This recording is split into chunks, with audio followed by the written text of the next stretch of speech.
For decades, the European Union saw itself as untouchable, a fortress of diplomacy, bureaucracy, and finely tuned trade deals that stitched together 27 nations into a single economic powerhouse. But in 2025, something happened that no one in Brussels was prepared for. A threat, not from Russia, not from China, but from America. At first, it sounded like political theater. Trump being Trump, the same man who'd slapped tariffs on Chinese steel, pulled out of the Paris Climate Agreement, and told NATO to pay up, was now targeting his closest allies. But this time, it wasn't just rhetoric. This time, he meant it. Collision to threat. 30% tariffs that could collapse an industry. In early July 2025, Trump gave the European Union an ultimatum. Agree to a new trade framework, one that put American interests first, or face up to 30% tariffs on European cars, pharmaceuticals, semiconductors, and luxury goods. Germany's car industry, one of the crown jewels of Europe's economy, went into panic mode. France's agriculture sector, already bruised by past sanctions, warned of devastating consequences. And the EU's digital exports, software, chips, and cloud infrastructure were suddenly hanging by a thread. Trump's trade threat sparks emergency talks in Brussels. German auto giants beg for protection. Is Europe losing its grip on global trade? Behind closed doors, EU diplomats scrambled. Phone calls to Washington. Emergency meetings in Berlin. Ursula von der Leyen, the EU Commission president, warned that Europe was on the brink of an economic war it couldn't afford to fight. But Trump didn't flinch. He made one thing crystal clear. The United States is done being the world's piggy bank. You want access to our markets? He asked. Then you play by our rules. To many global analysts, this wasn't random. Trump wasn't lashing out. He was playing economic chess. 5 moves. He knew Europe was vulnerable. The EU was already strained, juggling high energy costs, defense gaps, internal political friction, and slow recovery from a stagnating economy. Trump's threat wasn't just about trade, it was a power play, an attempt to remind the world who holds the cards. Germany's nightmare. In Germany, panic turned into pressure. The auto industry employs over 800,000 people and contributes nearly 5% of GDP. A 30% tariff on exports to the US? That would be a catastrophe. Mercedes-Benz, BMW, Volkswagen all sent envoys to Brussels begging for a solution. Politicians in Berlin faced growing backlash. How could they let one man, from across the Atlantic, endanger an entire economy? The answer? They couldn't stop him, not without giving in. France's fury. France, meanwhile, was furious. French President François Bayrou called the U.S. tariffs economic blackmail. But deep down, even he knew they were trapped. France's luxury goods, from wine to fashion to cosmetics, were prime targets. And with a fragile post-COVID economy, there was no appetite for a trade war. As days passed, pressure mounted. Protests broke out in parts of Germany. Farmers in France blocked roads in protest of collapsing trade deals. EU negotiators worked around the clock, but every offer they sent to Washington was rejected or ignored. And then something changed. Washington made a final call. One last offer. Take it or lose everything. And what was in that offer? That's where everything turned upside down. Billion-dollar commitments, sweeping tariffs, unbelievable concessions. In the end, who won and who surrendered? Stay tuned for Chapter 2, the deal of the century. You won't believe what they signed. After weeks of escalating threats, collapsing diplomacy, and behind-the-curtain panic, the United States sent its final offer to Brussels.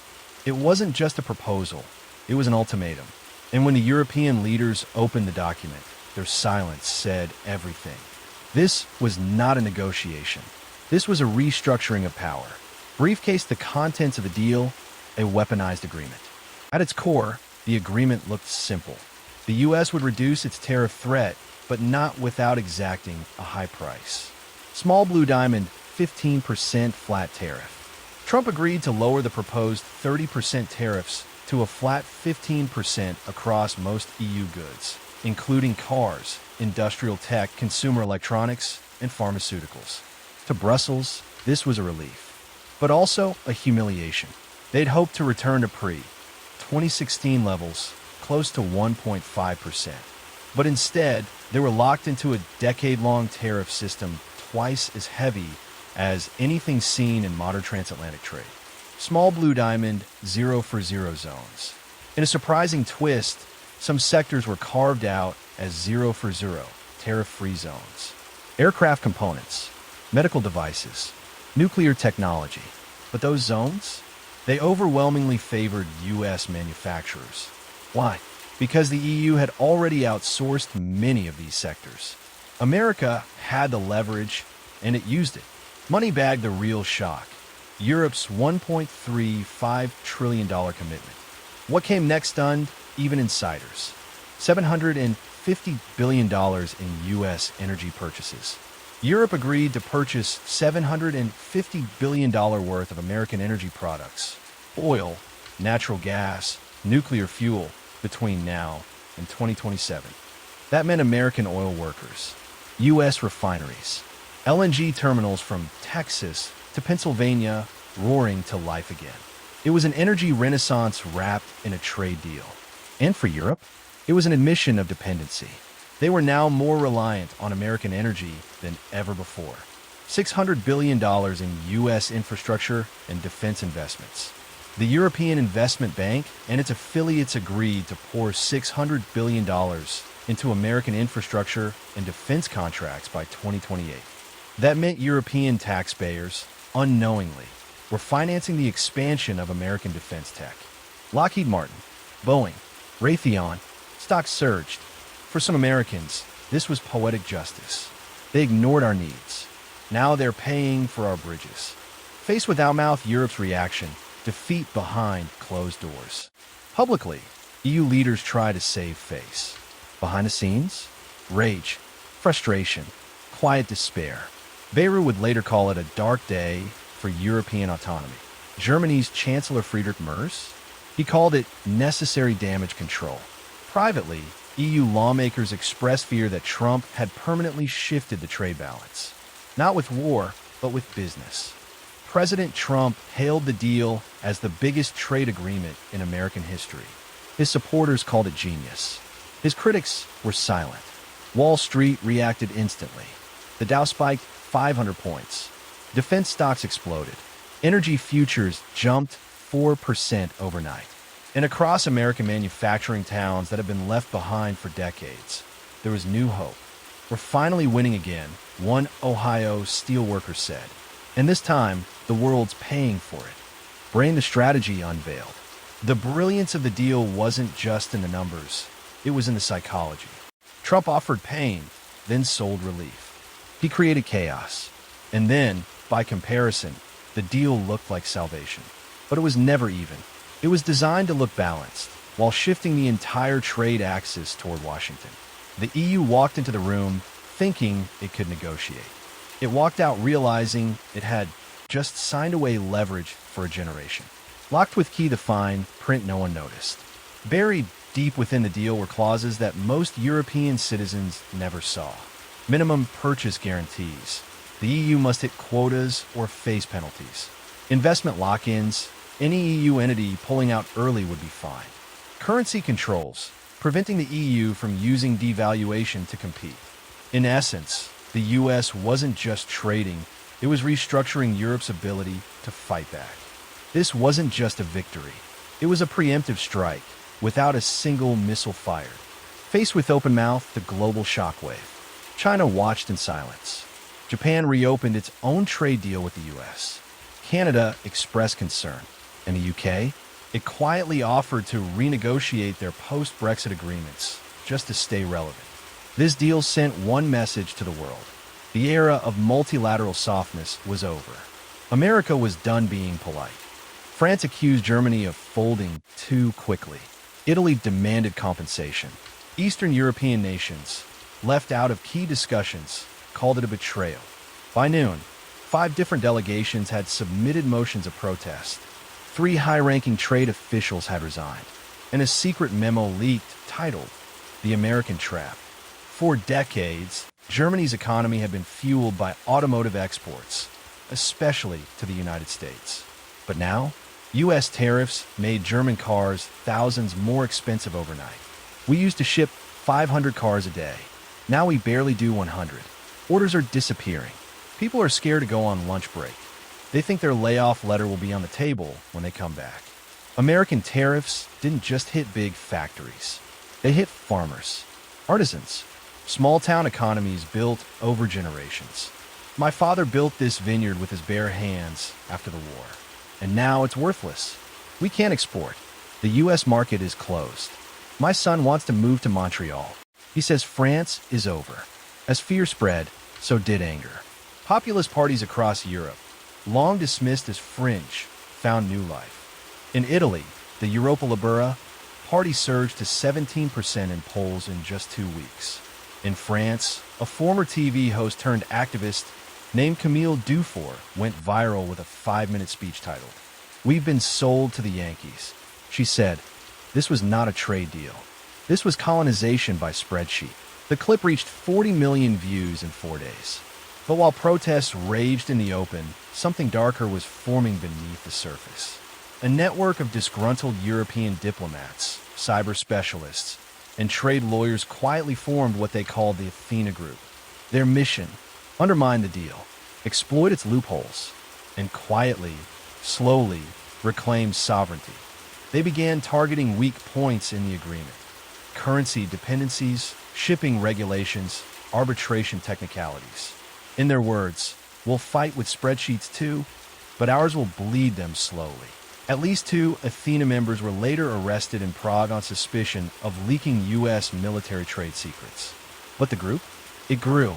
China saw opportunity. Russia offered economic shelter.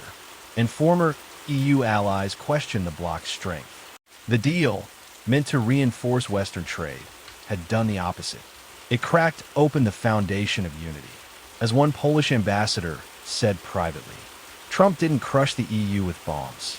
He did it with paper. And as the cracks widened, a question began to echo across the continent. Is the European Union collapsing in slow motion? The flags still flew. The banks stayed open. The leaders gave speeches. But in the hearts of millions, something had broken. While Europe scrambled to hold itself together across the Atlantic, a different story was unfolding. America wasn't just celebrating a win. It was rebuilding an empire. The ink on the trade deal had barely dried when the gears of American industry started spinning like it was 1955. Companies that had once outsourced everything to China were now racing to bring factories home. Why? Because the new US-EU trade deal gave massive incentives to buy American. Semiconductors in Arizona, EVs in Michigan, AI robotics in North Carolina.